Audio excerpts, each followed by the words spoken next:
Have you ever heard a scream trapped inside a barrel? No?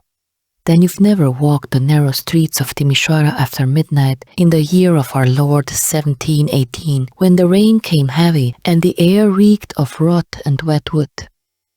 I have, and I shall tell you now of something I uncovered in a bundle of yellowed letters locked away in my family's attic. A tale inked in fear, tied to a man of God, and to something else.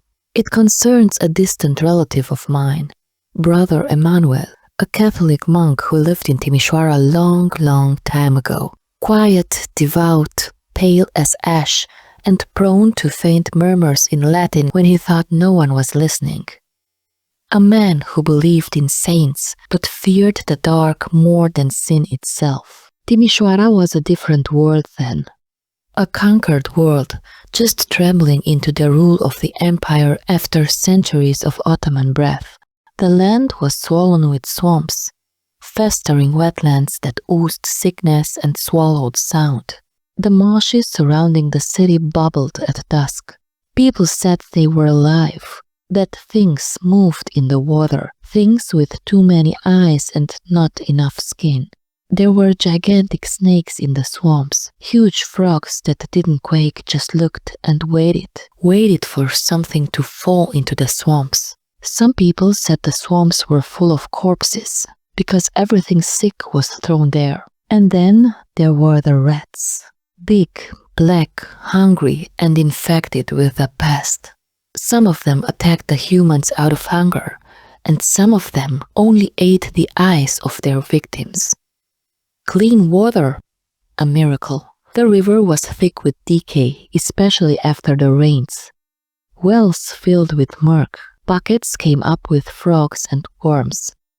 So the people turned to a new liquid, brought in by wagons, stored in wooden barrels that hissed when opened. A drink, golden and bitter. It frothed like soap and smelled like earth and iron. At first it was salvation, then it became something else. You see, those who drank too deeply began to see things. They spoke of faces under the floorboards, of whispers in the mouths of the dead. They saw doorways in their dreams, doorways that when opened led only to screaming. One young woman claimed her own reflection winked at her before crawling out of the mirror. But they kept drinking. Brother Emmanuel did not. He believed this strange new brew was not merely fermented grain, but a vessel, a medium for something older. He warned the other monks. They mocked him, called him superstitious, old-fashioned, but he persisted in his purity, until that one terrible night. The rain came down in thick sheets. It pounded the monastery roof like 1,000 fists. The courtyard flooded. Rats climbed the walls. Emmanuel, parched from fasting and prayer, sought water. He found none. The rain had turned the barrels of rainwater black. The old well choked up a stench of metal and old breath. He needed to find clean water, a water that wouldn't make him sick. He'd seen brothers die from bad water, infected with diseases that made their skin fall from their bones. Some of them vomited until they couldn't anymore. Drinking dirty water was not really an option. And so, in desperation, he went to the storeroom where the lay brothers kept the new barrels. He stared at the cask as if it stared back. He dipped his goblet in. The surface shimmered with a thin skin that quivered when he touched it. He whispered a prayer, and then he drank. He later wrote that it tasted like memory, like something he had once known and feared. That night, he did not sleep. He tried, but the candle beside his bed refused to stay lit. The shadows in his room moved even when nothing else did. His wooden cross spun on its nail. Then came the scraping from beneath the floor. Scrape, scrape, scrape. He rose, sweating, hard hammering, And the walls, they were no longer stone. They rippled, bloated, like wet parchment stretched too tight. Shapes pressed from the inside, faces, fingers, mouths, but just for a moment, then gone. Then came the snake. It slithered from under his cot. Not a snake of scales, but of something else, something wet and glistening. It left behind no trail, only frost. Its eyes glowed gold, and its tongue whispered in languages Emmanuel did not know, yet understood all the same. "Eat," it hissed. "Eat, Emmanuel.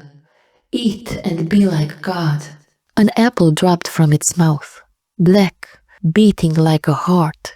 The juice that oozed from its flesh steamed on the floor. He refused. The snake laughed, a sound like a woman's sob, and melted into the cracks. Then he blinked and he was no longer in his room. He stood in the square outside the fortress gates. The town was empty, but not silent. He heard laughter, soft at first, then louder, frenzied. From behind him came music, pipes and drums that bled into each other, playing a tune with no rhythm. He turned.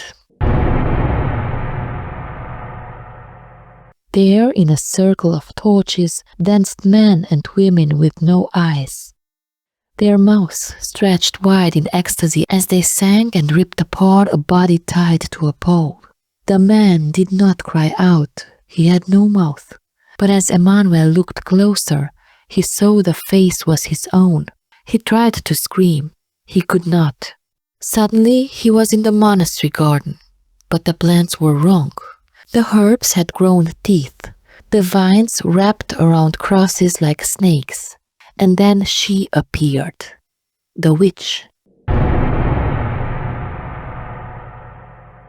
She glided barefoot, her skin pale as snow, her lips black, her gown made of fluttering shadows. Her eyes red like coals that blinked. "You don't belong to them," she said. "Come, choose any woman you desire. I can shape myself into her form.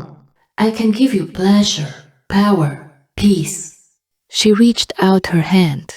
Her nails were long, cracked, and red at the tips, not painted but stained.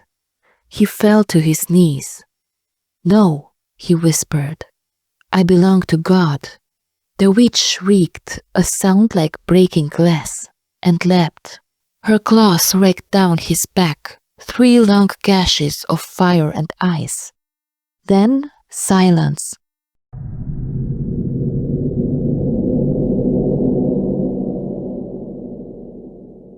Emmanuel awoke in his bed in the monastery at dawn. Sunlight filtered through the fog. Everything was still. He had a terrible headache, but when he reached behind him, his fingers touched blood. 3 long scratches, deep, real. They never healed.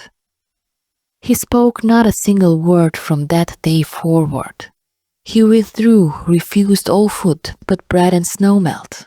He would flinch at the sight of barrels. He died years later with a look of terror still etched on his face, as if the witch still stood behind him.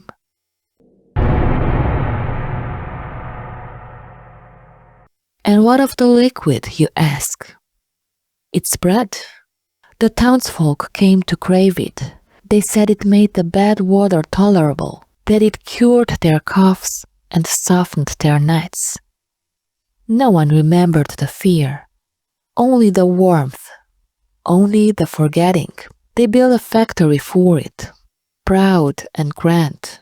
And in that same year, 1718, the city of Timișoara became the first in what is now Romania to brew that strange golden liquid on an industrial scale. A liquid born from swamp water, whispered dreams, and something ancient that still stirs beneath our streets. That liquid, it was beer.